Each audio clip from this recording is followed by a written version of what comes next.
From the Russ Center for Media in downtown Cape Girardeau, welcome to Focus on Southeast, a program on issues and events impacting the campus of Southeast Missouri State University. I'm Dan Woods with KRCU Public Radio. Esports is a rapidly growing industry that offers a form of sport competition through video games. Just like traditional sports, Southeast students wanted to play games in a space to gather and play and compete and relax, so the university built that space. Let's learn more about it now with Ricky Reed. He's Esports Coordinator, and Logan Dunlap. He's the Vice President of the Esports Club. Welcome to you both. Thank you for having us. Okay, Ricky, let's start with you. Tell us about what is esports? Yeah, esports, kind of you summed it up pretty nicely. Essentially, the best way to think about it for those who aren't familiar with it would be just think of it in a traditional sports sense. So rather you have basketball, hockey, football, well, instead you have different video game titles that you would compete in for tournaments. You can go pro, there's salaries, there's paid positions, there's organizations. Really, you can kind of just transfer it from traditional sports to video games in a way. It's kind of weird to say nowadays, but it's a thing. So how long have we had it here at SEMO? SEMO has been since 2019. It started up kind of during the peak of the pandemic and everything like that. Luckily, we were able to still get it going, but it actually started in 2019, and it's been going strong ever since. Pretty new, and it's all over at other universities too. This is sort of a big thing now. Yeah, it's kind of becoming the official norm at college campuses. It's really offered everywhere, especially here in the Midwest area. It's really big. There's scholarships now. There's actual stadiums that are being built in the process right now. But it's really cool because not only are they just competing online for a recreational purpose, now it's actually transferred into the collegiate level. So just like how, say, Southeast Missouri might play Southern Illinois in football, we play them in video games as well. Wow, it's just really cool to think about. So, yeah. Logan, you're the Vice President of the Esports Club. What's this like? What's this club like, and what's this experience like here at SEMO? It's a really unique experience. For an example, like getting to travel with the team, building a team chemistry just within the sport itself, and you can do that on a lot of levels. But playing level, from the officer standpoint, it's just really neat because you get to build those relationships that you might not have. And I read this is the largest club on campus, or one of the largest, right? Yep, correct. Yeah, if you're not including Greek life, then yes, we would be the largest. Wow. So when you talk about competing with games, what are some of the game titles? What are the big ones that are really competitive and get really intense? Yeah, well, we have 6 different game titles right now that we're competing in, and sometimes those can change depending on the student population and what they feel like competing in. So there's multiple different leagues you can kind of go into, but they have different game titles. In terms of some of our biggest ones here on campus that are most popular, Valorant, which Logan, who's actually the team captain for the varsity squad, as well as Super Smash Bros. is another big one here on campus. And we also have Rocket League, and Apex Legends is also another big one.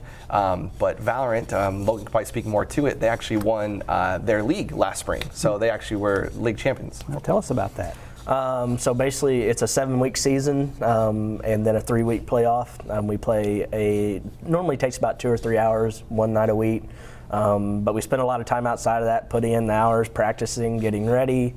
All in all, you could almost consider it a part-time job. I'd probably people put in more time than that even, but it's a lot of fun because you actually get to, I would say, understand your teammates and knowing what they're going to do before they even know, in a sense. Okay. So you learn to play off them, and it's a really neat experience because bringing a title back to Southeast, we've actually won 3 titles in Valorant at Southeast since 2019, so it's one of our stronger games at the moment.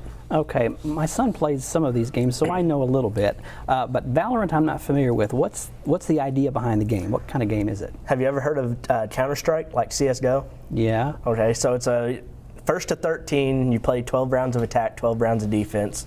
Whoever gets to 13 rounds wins. It's a 5v5. Once you're dead, you're dead.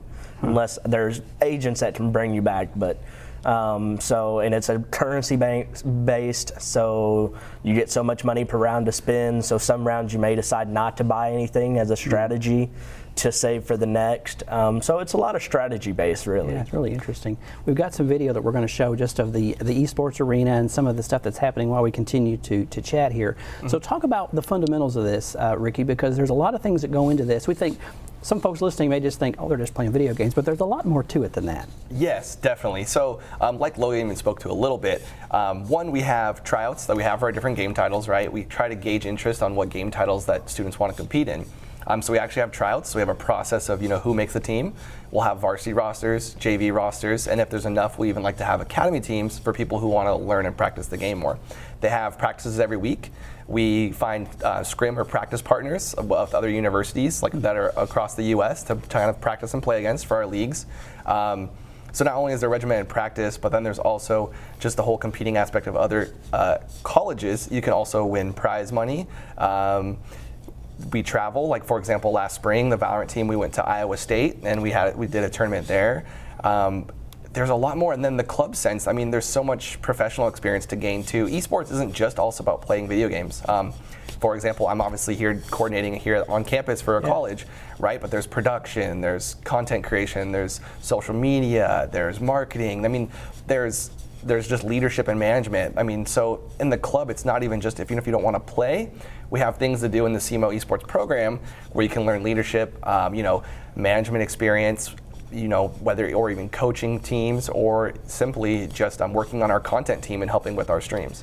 Watching this video, it was going while we were talking here. It looks like a lot of fun, and it looks like there's a lot of engagement, a lot of involvement. Is that fair to say, Logan? Yes, I definitely think so. I mean, I think being able to bring I think a lot of people say, oh, well, maybe I don't want to play. Well, they find a spot somewhere else in the club and organization that they can fit in. And I think it's a very involved organization in that aspect. Yeah.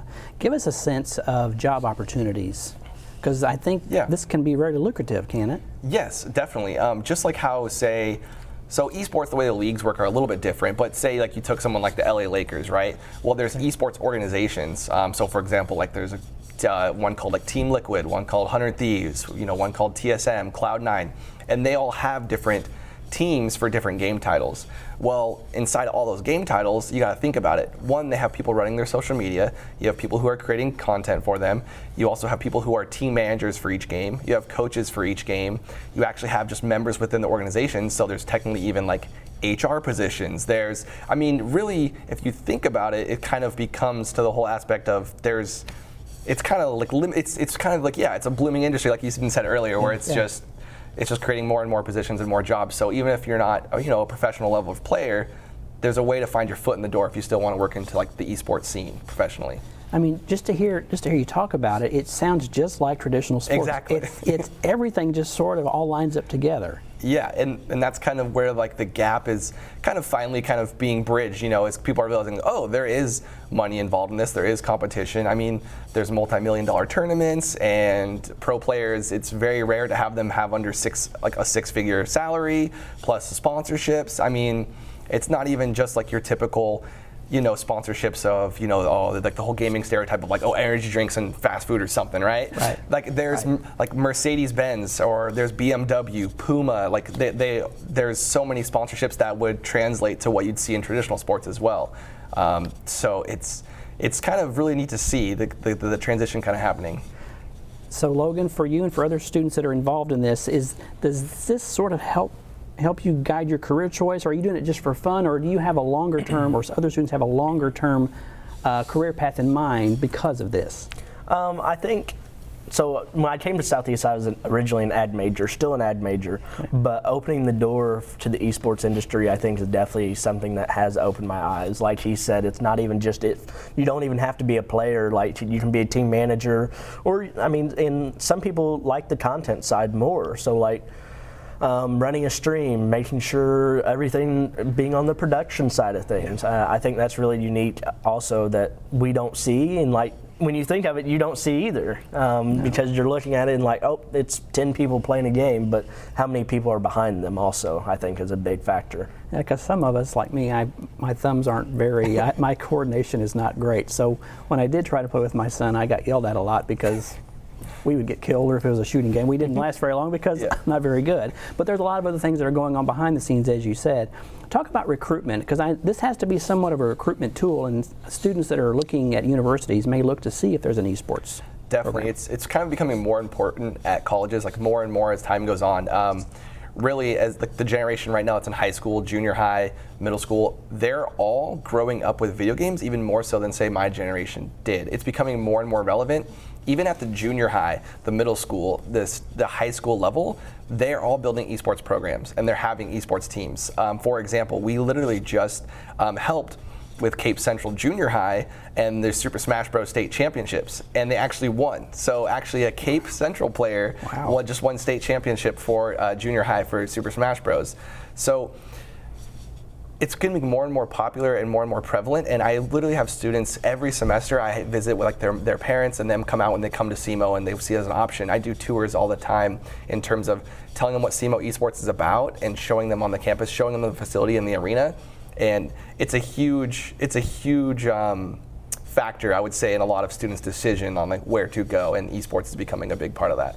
So the esports arena is a very impressive facility there.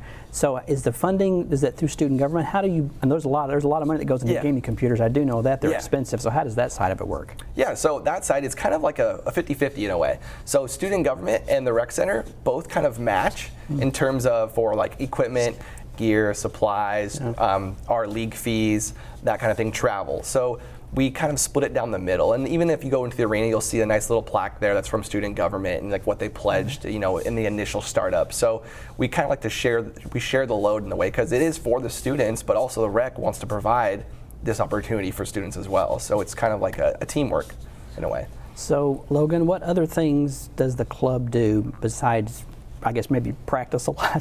What else do you do? So we try to put on casual events. Like for Halloween, we did a Halloween stream and we had people come on and try to act, we're scared of people that were jump scared. And then we do many events outside. Like recently we held SEMO CI with high school students where they came and competed.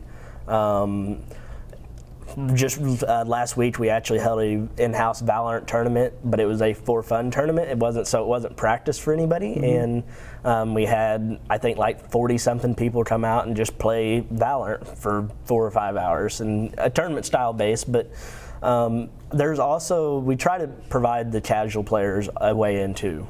We offer 24/7 access to the arena, so they can come in at any time. They can not rent, but they use our equipment if they need. And we just try to offer different avenues for them to get involved, in a sense. So this is happening a lot in high schools. So when those high schoolers graduate, they're going to look to universities and they're going to probably wonder, correct, is esports there? Yeah, can I continue playing, really is the question. I mean, a lot of these high schools are playing now for their high school teams, and so they're like, wow, this is really fun, because also for someone maybe that doesn't want to play basketball or football or wrestling for their school, well, hey, I like to play video games a lot. Oh, we have an esports team. Oh, cool, I can represent Cape Central, wear a Cape Central jersey, and play against other high schools in the Missouri area. Well, that's pretty fun too. So why not continue that into the collegiate level to where you're playing actually colleges from across the U.S.? Mm-hmm. This may be a silly question, but yeah. So whenever there's signings, like if somebody joins a sports team, they have a signing at a table and they sign to join this particular team. Does this same thing happen here? So joining a league or a... Yes, a lot of colleges are going that way. So there's kind of like a split, right? Where we have some universities that are have it as under athletics. You have some universities that have it under the recreation services. Okay. Some universities have it as kind of just like a club level. So it kind of depends on which university you're at. But the trajectory, the way it is going, there are signings. Whether if somebody gets a scholarship for football or basketball, right? Right. Say they get a full ride. There are signings for, say, scholarships. A lot of universities now are offering scholarships. Whether what that amount is different at every university. But when you're getting a scholarship, you guarantee that there are those signings, and they're taking those pictures and they're making those posts and putting it on social media, the websites, what have you. It's just fascinating. I read a little bit about this, but I wanted to talk to you all more to learn more about it, because it's something that I know is a fairly new thing, at least here. But Logan, for students who are out there in high school looking to college, this would be something that would be appealing to them, don't you think? It definitely is. SEMO Esports actually was not around when I was looking for colleges, but during my first couple of years here is when it kind of first started to get off the ground. And at first it was completely student-led. We had a student GA grad assistant who helped get the program going. So like that the university has taken notice that we are here, that this is a growing industry because we have Ricky here now.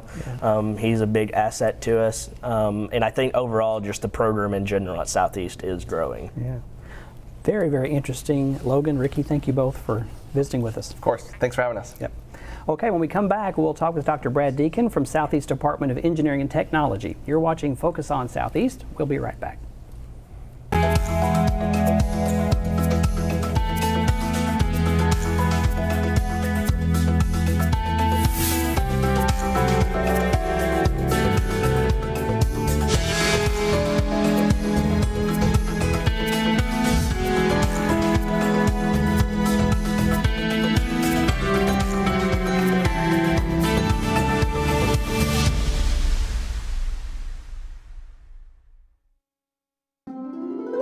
What is Southeast Missouri?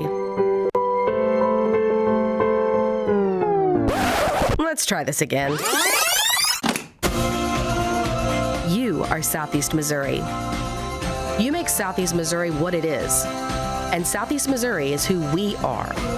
It's in our name. It's in our past. And with you, it's our future. Welcome home. Every day, millions of people are connecting. Father, cosplayer, Mentor, actor. It's time we take a step forward, come together, and discover how accepting our differences can make us stronger. On Southeast, SEMO's Department of Engineering and Technology offers students the opportunity to major in anything from engineering to computer technology or technology management to professional pilot. Dr. Brad Deacon is the chair of the department. He's here now to talk about accreditation, some grant funding, and much more. Hey, Brad. Hi. Nice to be here. Good to see you. Got a lot of good stuff going on down in your department. Talk a little bit about some of the accreditations, and before you do that, tell us what accreditation is and why it's so important. Yeah, it's been a busy time for us in terms of accreditation. What accreditation is, it's kind of the stamp of approval for academic programs. Okay. It's somebody from the outside coming in and looking at our programming and looking at all the different measures for that program and decide if this is a good program to train students, for their future careers. And one of our very big accreditations that just came up, we had a new accreditation in industrial and systems engineering. It's one of our new programs, just about 5 years old. Wow.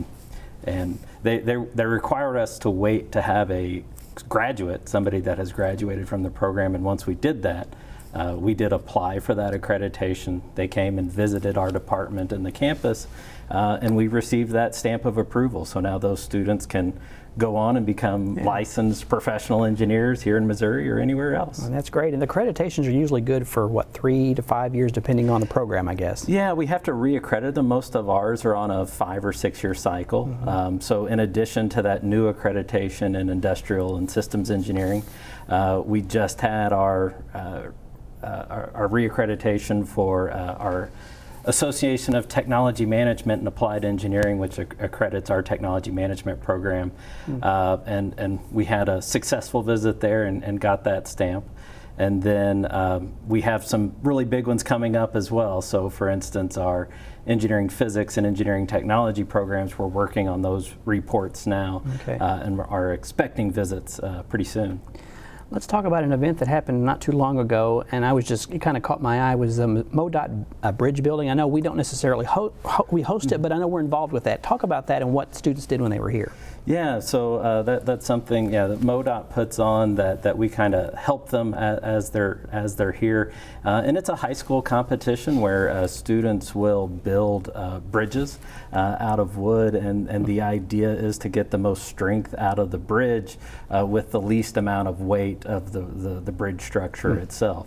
And so teams from all over Southeast Missouri brought their projects, and then they bring them into the academic hall and break them. So see what their breaking point is. Yeah. And it's a fun activity. It brings a lot of people together. And we actually had our table out there with our construction management program, showing them about our program as well. Oh, absolutely. That makes, and I guess the breaking part's probably a little more fun than the construction part, isn't it? Well, for them, I'm sure it is. And that excitement as you keep adding more and more weight, and it keeps holding until it doesn't. That's pretty good. Let's talk a little about grant funding.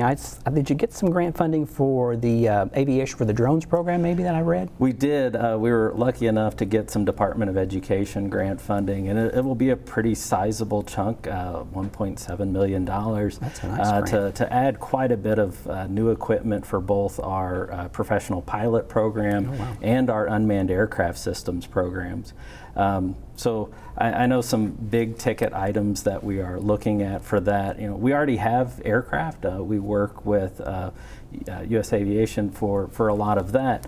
But what we really want to bring to the students is the opportunity to kind of work with commercial aircraft.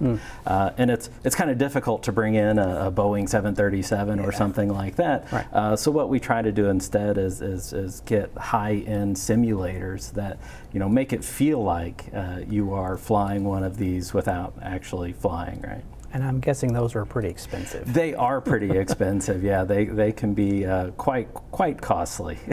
How is the aviation program doing? We talked to Miranda Sullivan on the radio not too long ago, but it sounds like things are going really well with the program. They are going really well. I mean, it's grown. It's kind of surpassed our expectations. We currently have about 60 students in the program. It's our second year into it, or I guess our third semester into it.